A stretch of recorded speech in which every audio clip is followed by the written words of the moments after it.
Hi guys, and welcome back to the channel once again. I'm sorry.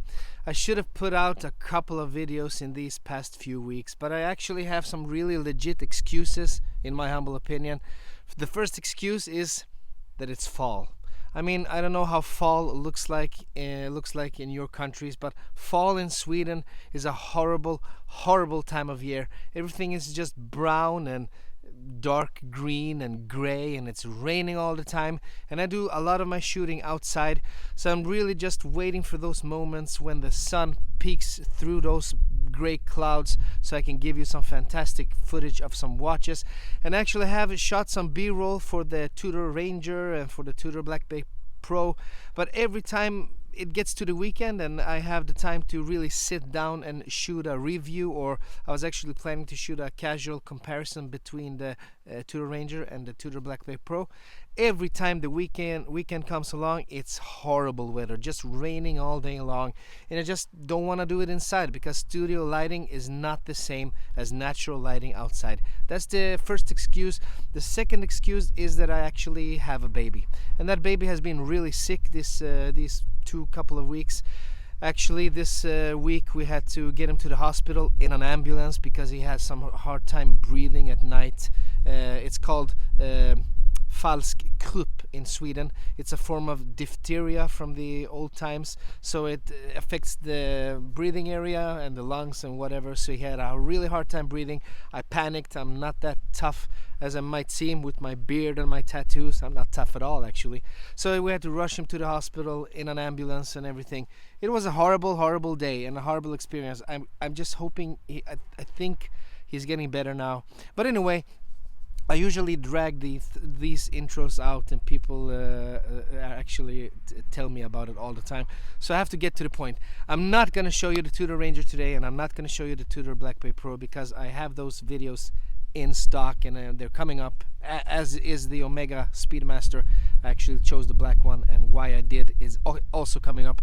But before that, I just thought I'd chuck in this nice little video of a nice little story of how I actually got to try out a Scubapro 500, a vintage watch from the 1970s. And just let's take a look at the intro and let's hear the story about how it got into my hands. Let's go.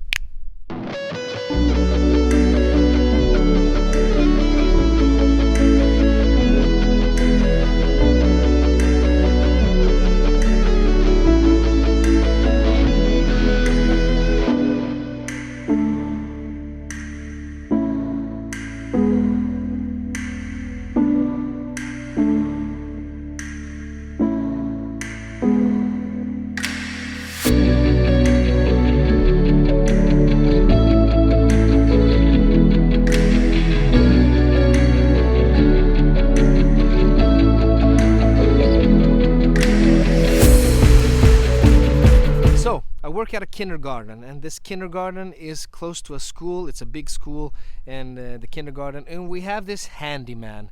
You know, a handyman that when you have you need something fixed around the school or the kindergarten, you call him and he comes along and he fixes it. And everything you need fixed, he's the man to call. And he's actually a really, really nice guy. He always sticks around a little and we talk a little, and a really nice guy. And his name is Staffan, actually.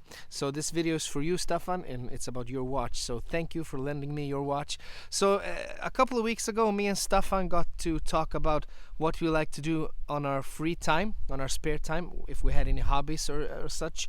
And you know, a hobby is something that can get you through this horrible time of year if you have something you love doing when you come home from work. And I actually told him that my hobby was filming watches, that I had a YouTube channel. I didn't think he'd be interested in watches, and he actually isn't that into watches. But then he told me that he actually had one watch, a Scubapro, and that made a little ding in inside of my head, because I've heard the brand Scubapro before, and I know that it's quite a respectable diving watch from the good old days. And he had a Scubapro 500 from the 1970s. He actually bought it about 15 years ago, used, and he really wore the hell out of that watch. And as you can see in the video footage here, it's really scratched up and dinged up, and he actually wanted me to to lend me the watch so I could show it to you guys. And you know that I'm not that into vintage watches. I don't buy vintage watches myself. They're unreliable. I don't know the service history. I don't know enough about them to buy one, even though I think a lot of them look beautiful, especially when they start to gather that natural patina that they have.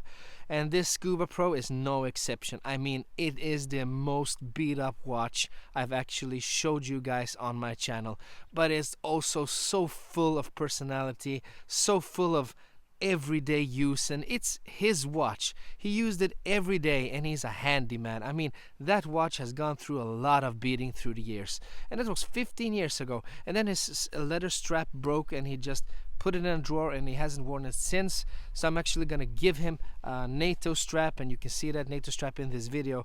It's not a perfect match, but it's actually the only NATO strap that I have at home for the time being. So I'm gonna give him that, see if he can start to wear his Scubapro once again. But let's take a look at the Scubapro history and what their watches are all about. And yeah, I'm actually gonna borrow a little portion of the history of Scubapro from a website, and I'm gonna give a link to the website right up here, and you can check it out for yourself. So this is the history about the Scubapro brand. For scuba divers, there are few name brands that carry more weight than Scubapro. It's almost as old as the sport itself, having been founded in 1963 by diver Gustav de la Valle and a former Navy SEAL, Dick Bonin. De la Valle and Bonin purchased the brand name from British company Hathways for $1. Their first products were diving equipment like a regulator, the Scuba Air 300, and a line of fins, the jet fins, that are still regarded by divers as some of the best on the market today. The brand has pioneered innumerable technologies that have advanced the once extremely hazardous sport into the modern age, making it safer and more enjoyable for millions of divers worldwide.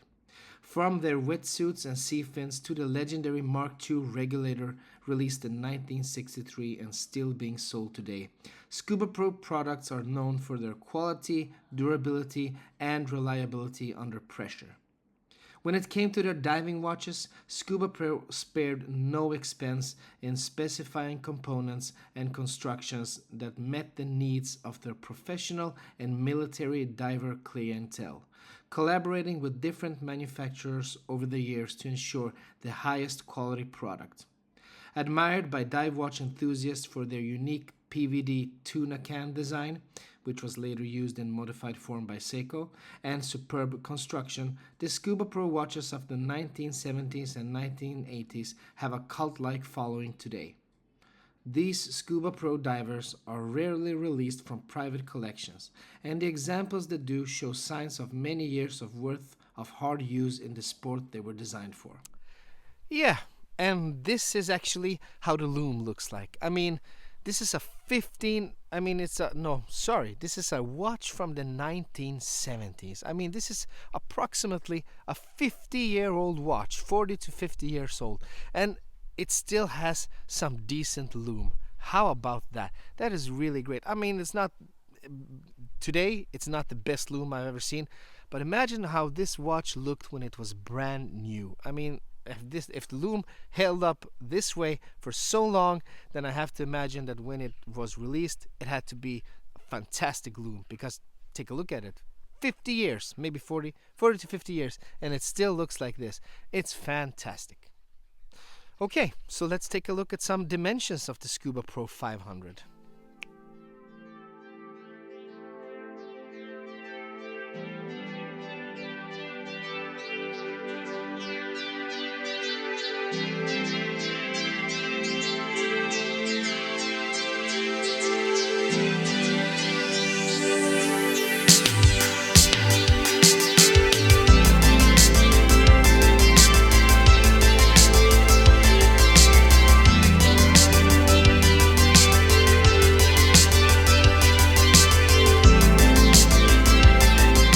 And that's it.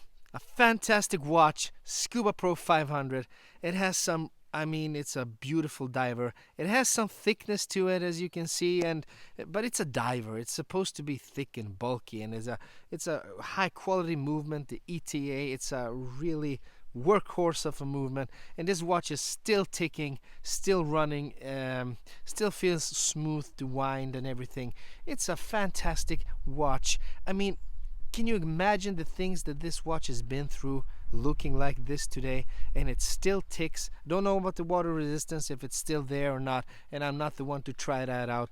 But actually, I talked to Staffan a couple of days ago. I'm done with his watch. He's gonna get it back right now, and he's actually thinking about handing it to a watchmaker, giving it a little service and oil and everything that it needs, test the water resistance, get it running again in perfect condition, and putting it on his wrist once again.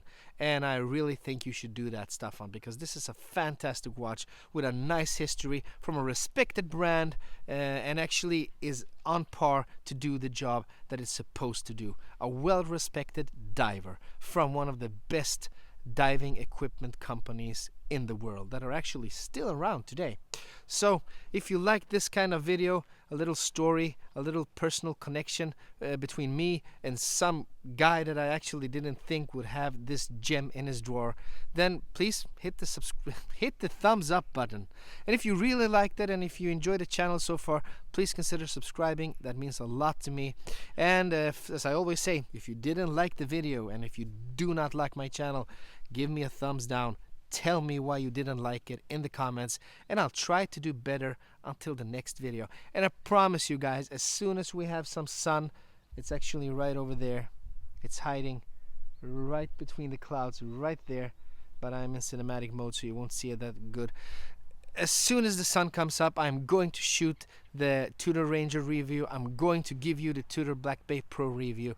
I'm going to give you the Speedmaster, Omega Speedmaster 300 review, and why I chose the black one instead of the white one. I'm gonna give you all of those videos. I just need a little more time to just push through this horrible season, and just to get my baby healthy again, and to get some sun. And I'm gonna give you all that in the next couple of weeks, I hope.